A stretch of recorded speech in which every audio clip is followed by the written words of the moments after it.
இன்னைக்கு எல்லார் வீட்லயுமே குழந்தைகளை ரொம்ப அருமையா நம்மளாம் வளர்த்துக்கிட்டு இருக்கோம், நாம நினைச்சுக்கிட்டு இருக்கோம்.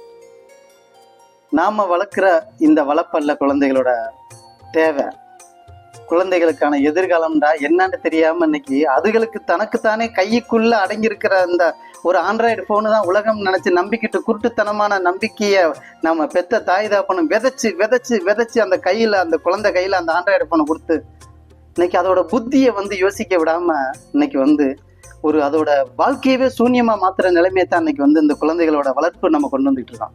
எந்த வீட்லயாவது நல்லா யோசித்து பாருங்களேன், எந்த வீட்லயாவது ஒரு குழந்தையானது ஒரு 8 மணி 9 மணிக்கு தூங்குறதுக்கான கலாச்சாரத்தை கொண்டு வந்திருக்காங்களா? இல்ல.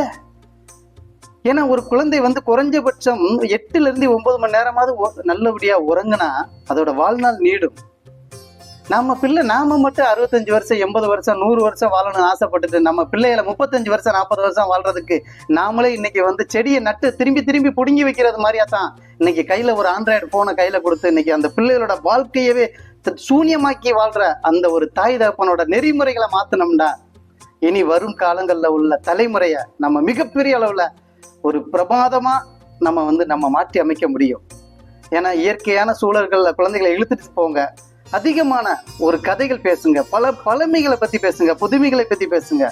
ஆனா அந்த ஆண்ட்ராய்டு போன்னால பிள்ளைகளோட வாழ்க்கையும் தூக்கத்தையும் கெடுத்து நம்மளோட பிள்ளைகளோட எதிர்காலத்தை சீரழிச்சிடாங்கன்றதா என்னோட கேள்வி, என்னோட மிகப்பெரிய ஒரு ஆசையும் தான். ஆனா நானும் அதை முயற்சி பண்ணிக்கிட்டு இருக்கேன். என்னடா எல்லா கலாச்சாரத்தையும் நோக்கி தான் நானும் படையெடுத்து வந்துட்டேன். அதோட வேதனை அனுபவிக்கும் போலதான் இன்னைக்கு எனக்கும் அதை பத்தி உணரவே முடியுது.